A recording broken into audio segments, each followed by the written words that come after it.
Penniless, and at the end of my supply of the drug which alone makes life endurable, I can bear the torture no longer, and shall cast myself from this garret window into the squalid street below. Do not think from my slavery to morphine that I am a weakling or a degenerate. When you have read these hastily scrawled pages, you may guess, though never fully realize, why it is that I must have forgetfulness or death.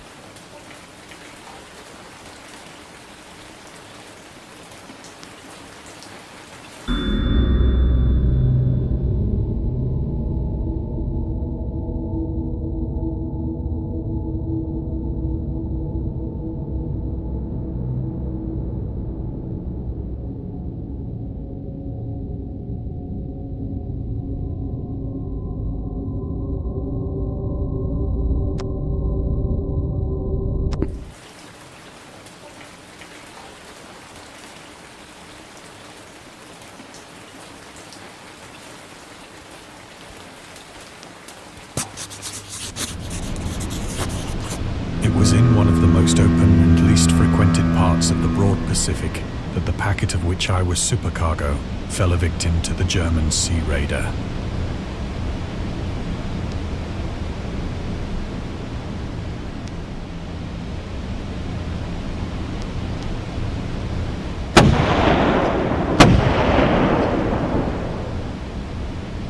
The Great War was then at its very beginning, and the ocean forces of the Hun had not completely sunk to their later degradation. So that our vessel was made a legitimate prize, whilst we of her crew were treated with all the fairness and consideration due us as naval prisoners.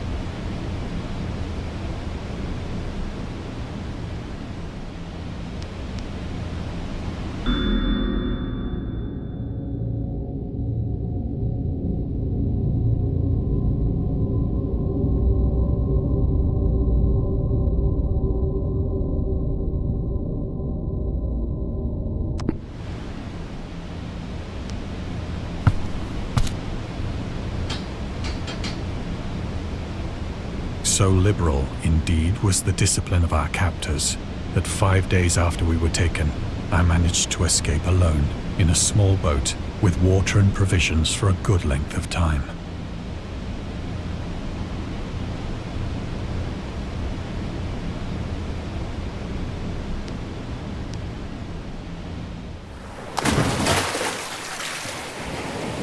When I finally found myself adrift and free, I had but little idea of my surroundings.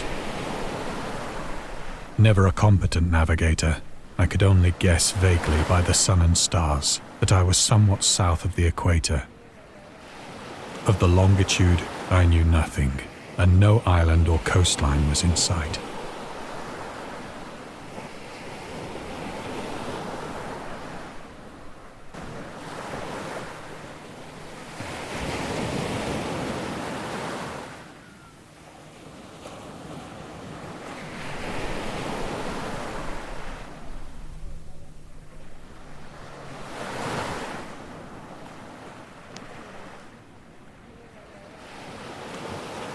The weather kept fair, and for uncounted days I drifted aimlessly beneath the scorching sun, waiting either for some passing ship or to be cast on the shores of some habitable land.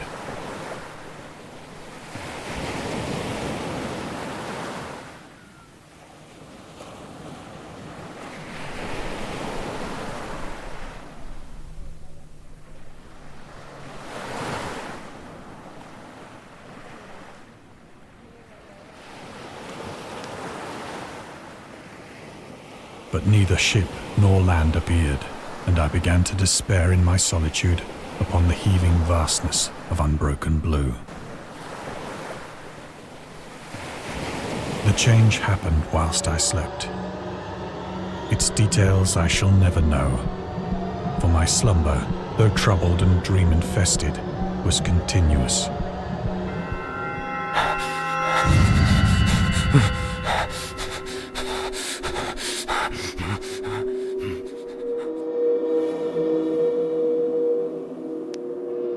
When at last I awoke, it was to discover myself half sucked into a slimy expanse of hellish black mire, which extended about me in monotonous undulations as far as I could see, and in which my boat lay grounded some distance away. Though one might well imagine that my first sensation would be of wonder at so prodigious and unexpected a transformation of scenery, I was in reality more horrified than astonished. For there was in the air and in the rotting soil a sinister quality which chilled me to the very core. The region was putrid with the carcasses of decaying fish and of other less describable things which I saw protruding from the nasty mud of the unending plain.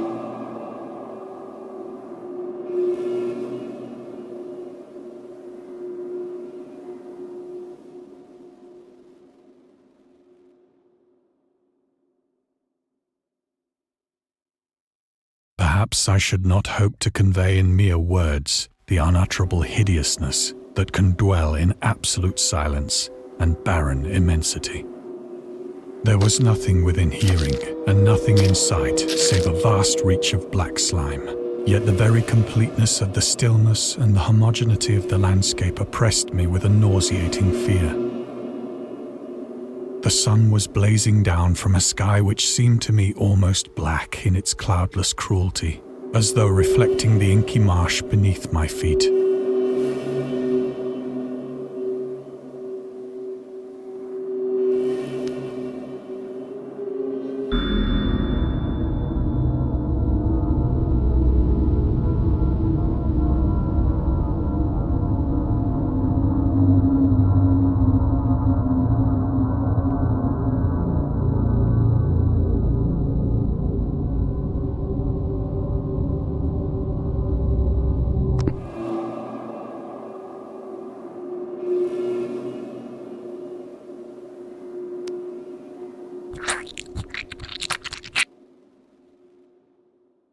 As I crawled into the stranded boat, I realized that only one theory could explain my position.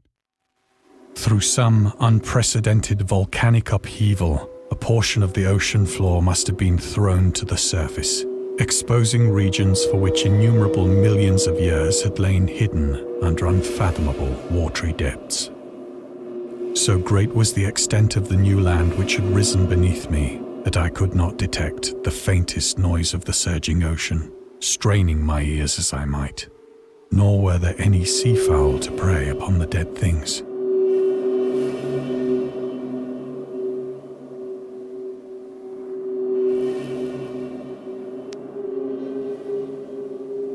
For several hours I sat thinking or brooding in the boat, which lay upon its side and afforded a slight shade as the sun moved across the heavens. As the day progressed, the ground lost some of its stickiness and seemed likely to dry sufficiently for traveling purposes in a short time. That night I slept but little, and the next day I made for myself a pack containing food and water, preparatory to an overland journey in search of the vanished sea and possible rescue.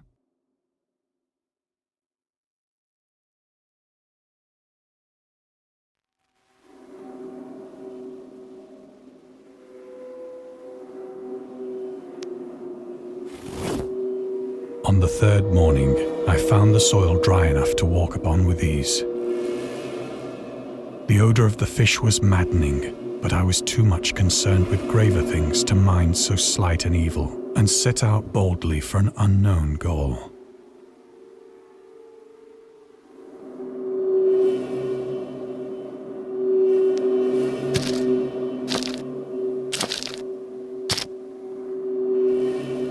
All day I forged steadily westward, guided by a faraway hummock which rose higher than any other elevation on the rolling desert.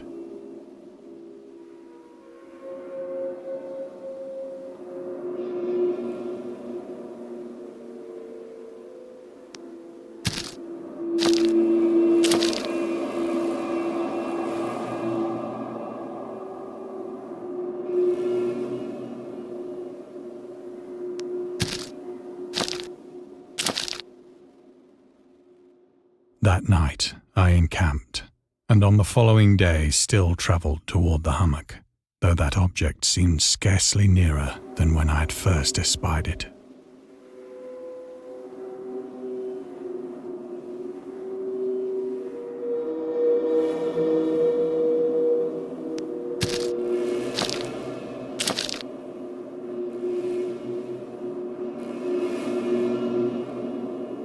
By the fourth evening, I attained the base of the mound, which turned out to be much higher than it had appeared from a distance.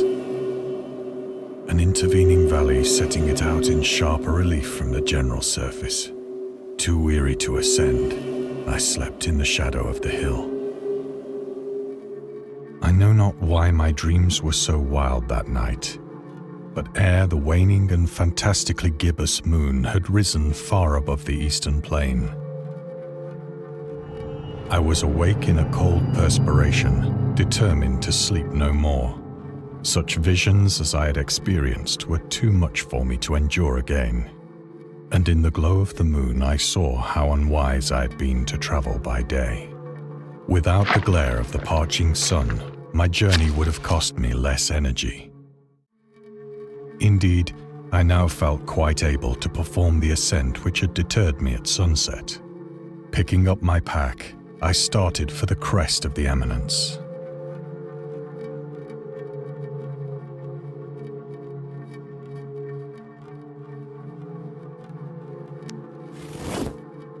I have said that the unbroken monotony of the rolling plain was a source of vague horror to me. But I think my horror was greater when I gained the summit of the mound and looked down the other side into an immeasurable pit or canyon, whose black recesses the moon had not yet soared high enough to illumine. I felt myself on the edge of the world, peering over the rim into a fathomless chaos of eternal night. Through my terror ran curious reminiscences of Paradise Lost and of Satan's hideous climb through the unfashioned realms of darkness. As the moon climbed higher in the sky, I began to see that the slopes of the valley were not quite so perpendicular as I had imagined.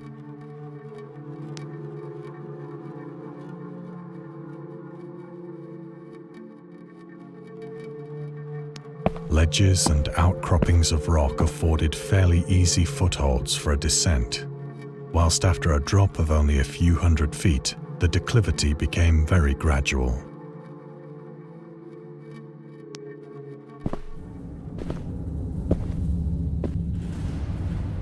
Urged on by an impulse which I cannot definitely analyze, I scrambled with difficulty down the rocks and stood on the gentler slope beneath, gazing into the Stygian deeps, where no light had yet penetrated. All at once, my attention was captured by a vast and singular object on the opposite slope, which rose steeply about 100 yards ahead of me, an object that gleamed whitely in the newly bestowed rays of the ascending moon.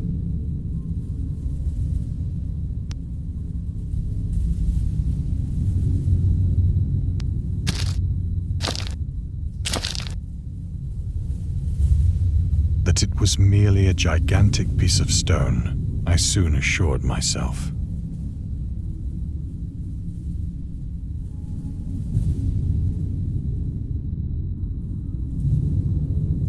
But I was conscious of a distinct impression that its contour and position were not altogether the work of nature. A closer scrutiny filled me with sensations I cannot express.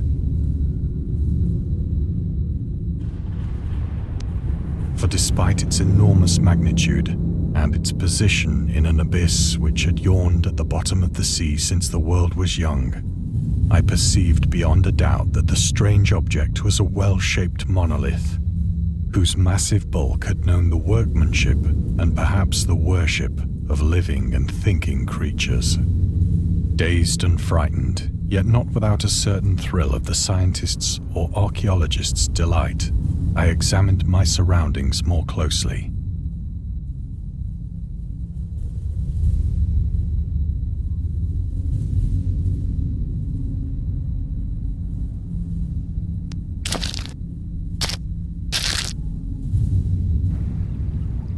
The moon, now near the zenith, shone weirdly and vividly above the towering steeps that hemmed in the chasm, and revealed the fact that a far-flung body of water flowed at the bottom, winding out of sight in both directions and almost lapping my feet as I stood on the slope. Across the chasm, the wavelets washed the base of the Cyclopean monolith, on whose surface I could now trace both inscriptions and crude sculptures.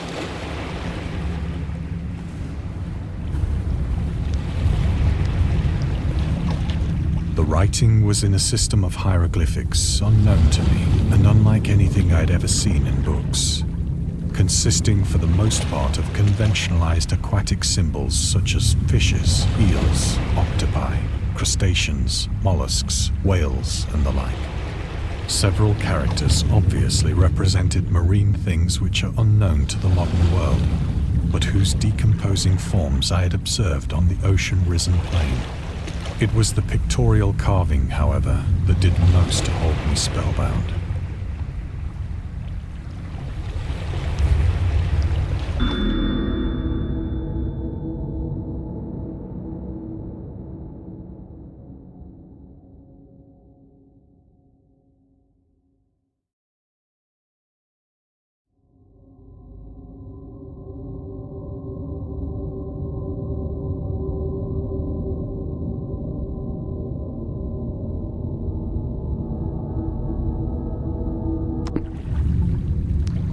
Plainly visible across the intervening water on account of their enormous size were an array of bas-reliefs whose subjects would have excited the envy of a doré. I think that these things were supposed to depict men, at least a certain sort of men, though the creatures were shown disporting like fishes in the waters of some marine grotto, or paying homage at some monolithic shrine which appeared to be under the waves as well.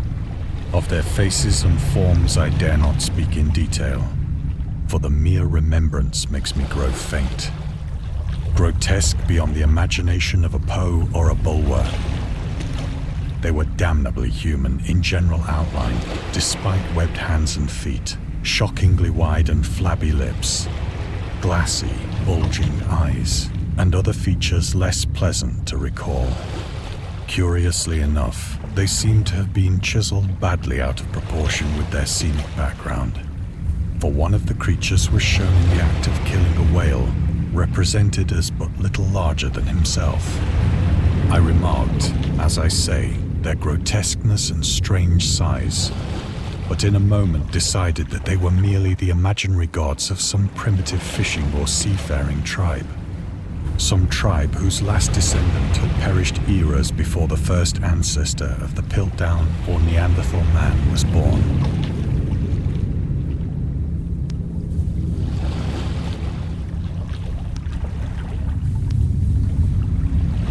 Awestruck at this unexpected glimpse into a past beyond the conception of the most daring anthropologist, I stood musing whilst the moon cast queer reflections on the silent channel before me.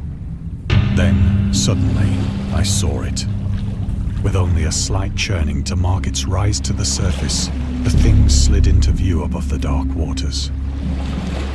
Vast, polyphemus-like and loathsome, it darted like a stupendous monster of nightmares to the monolith, about which it flung its gigantic scaly arms, the while it bowed its hideous head and gave vent to certain measured sounds.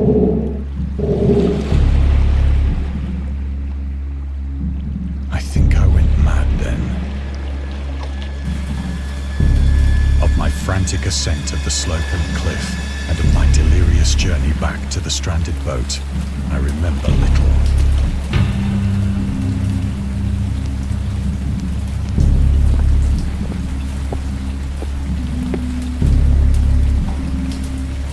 I believe I sang a great deal and laughed oddly when I was unable to sing.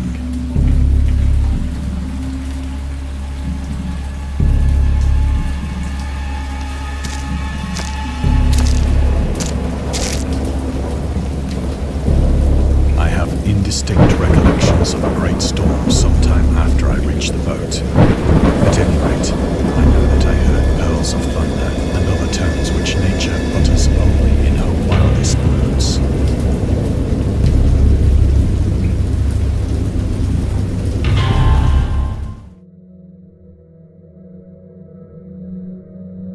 When I came out of the shadows, I was in a San Francisco hospital, brought thither by the captain of the American ship which had picked up my boat in mid-ocean. In my delirium, I had said much, but found that my words had been given scant attention. Of any land upheaval in the Pacific, my rescuers knew nothing. Nor did I deem it necessary to insist upon a thing which I knew they could not believe.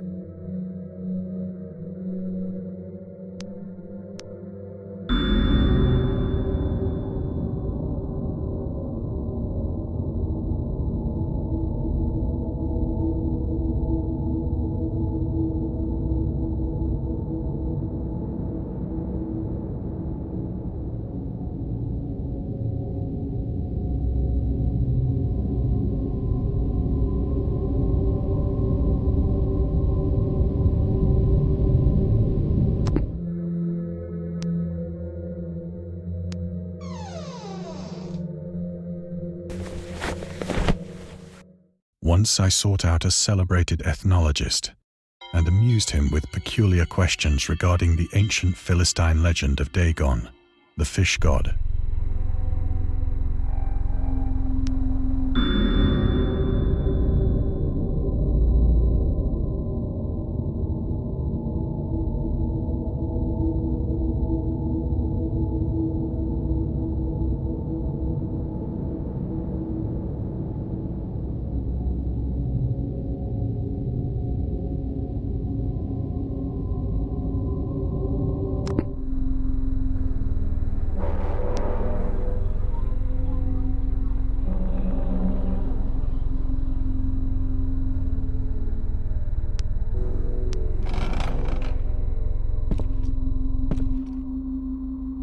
But soon perceiving that he was hopelessly conventional, I did not press my inquiries.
It is at night, especially when the moon is gibbous and waning, that I see the thing.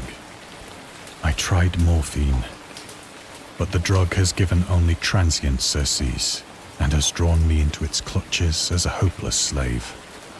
So now I am to end it all, having written a full account for the information or the contemptuous amusement of my fellow men.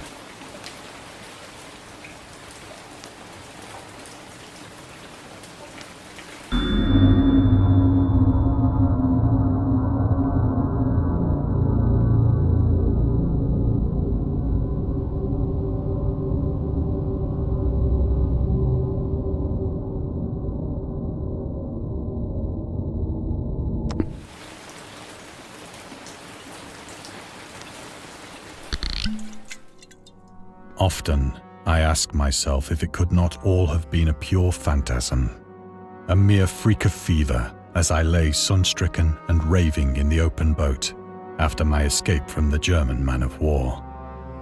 This I ask myself, but ever does there come before me a hideously vivid vision in reply. I cannot think of the deep sea without shuddering at the nameless things that may at this very moment be crawling and floundering on its slimy bed, worshipping their ancient stone idols and carving their own detestable likenesses on submarine obelisks of water-soaked granite. I dream of a day when they may rise above the billows to drag down into their reeking talons the remnants of puny, war-exhausted mankind. Of a day when the land shall sink and the dark ocean shall ascend amidst universal pandemonium.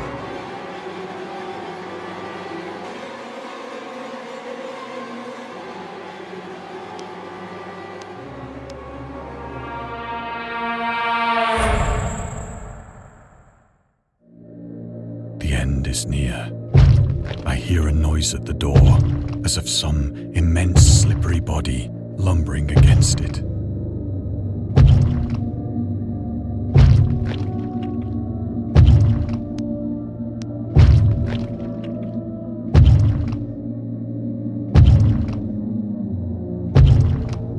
It shall not find me.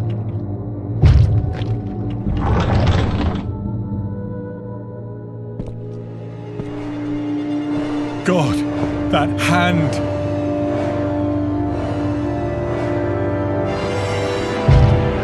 The window! The window!